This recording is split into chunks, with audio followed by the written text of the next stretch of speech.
Bonjour, François Hollande met en garde les Grecs contre une sortie de la zone euro en cas de non-respect de leurs engagements. Le chef de l'État accordait une interview à la télévision grecque, la Grèce, qui vote aussi pour les législatives dimanche. La droite conservatrice et la coalition de gauche radicale sont au coude à coude. À Paris, dernier grand meeting ce soir de la majorité avant le second tour. C'est la troisième fois que Jean-Marc Ayrault et Martine Aubry tiennent meeting commun. C'est au Zénith à Paris. En ce moment, vous le voyez, c'est Bertrand Delanoë qui est à la tribune. Le Premier ministre et la première secrétaire du PS vont s'employer à dissiper le trouble provoqué par l'affaire du fameux tweet de Valérie Trierweiler.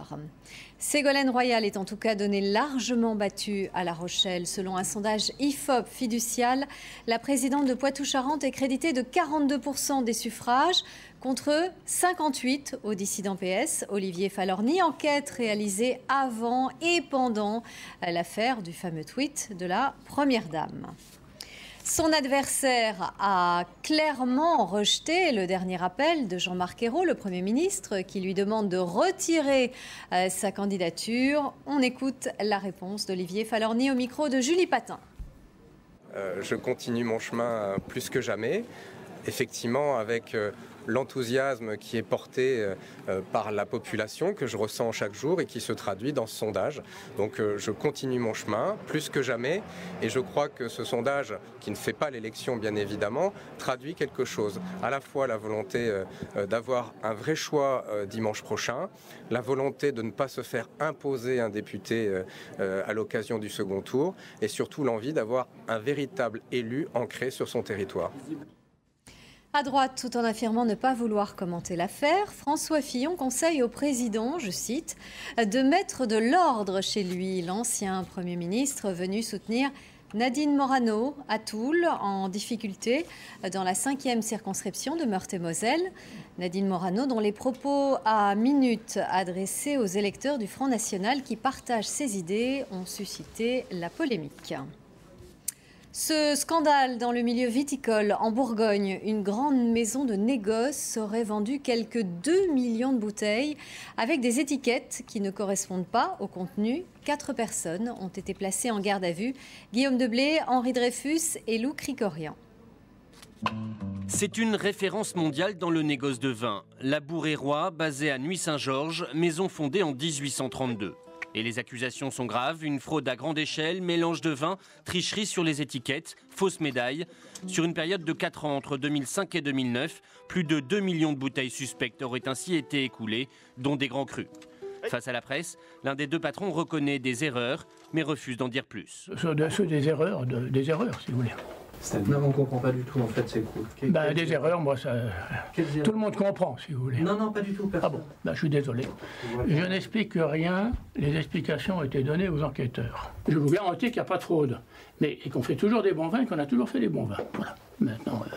La Bourg-et-Roi, une maison connue en Bourgogne, mais pas forcément si réputée. En l'occurrence, la maison dont on parle ne s'était jamais vraiment distinguée par la qualité de ses vins. C'est pas une maison qui brillait. Et maintenant, à côté de ça, entre faire des vins moyens et destinés à la grande distribution essentiellement et traficoter les bouteilles, il y a encore autre chose. Armand Cotin, ainsi que son frère aîné, fait partie avec un œnologue de la maison des 4 personnes placées en garde à vue la semaine dernière, même si aucune n'a été mise en examen. Aucune information judiciaire n'a non plus été ouverte. Les dirigeants de la Bourg-et-Roi pourraient donc être traduits directement en justice. À 5 jours du début des épreuves du bac, le gouvernement met en place une batterie de mesures pour mieux lutter contre la fraude. Des détecteurs de téléphones portables, notamment après les fuites qui avaient entaché la session de l'an dernier. On va écouter les explications du directeur général de l'enseignement scolaire au micro de Basile Bonne. Il est exact que l'arrivée de nouveaux outils, notamment les téléphones portables et de façon générale des appareils de communication, pose des problèmes d'un type nouveau. Donc nous avons pris des mesures qui doivent nous permettre de détecter ces téléphones quand il y en a, mais nous le faisons de façon aléatoire et d'une manière que nous n'explicitons pas, de façon à ce que chacun sache qu'on peut être détecté quand on passe un examen. Et donc il y a évidemment un risque très fort couru. Hommage aux 4 soldats français tués samedi en Afghanistan, rassemblement à Paris. Au pont Alexandre III, les dépouilles sont arrivées dans la nuit de Kaboul. Et demain, c'est un hommage national qui leur sera rendu aux Invalides. Nicolas Sarkozy assistera à l'invitation de François Hollande. Cérémonie qui sera à suivre en direct sur LCI à partir de 9h demain matin. En Irak, une vague d'attentats a fait au moins 72 morts et 250 blessés. Des attaques perpétrées en pleine célébration d'une fête religieuse chiite dans plusieurs villes, l'une des plus meurtrières à Hilla, au sud de Bagdad. Le football avec l'Euro et dans le groupe B, c'est le Portugal qui préserve ses chances de qualification. Les Portugais ont battu le Danemark 3-2.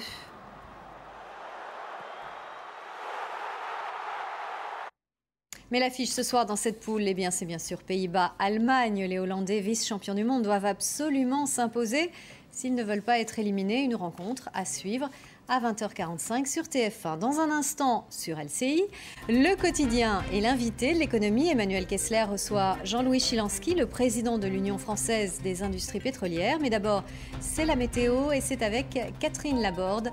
Bonne soirée.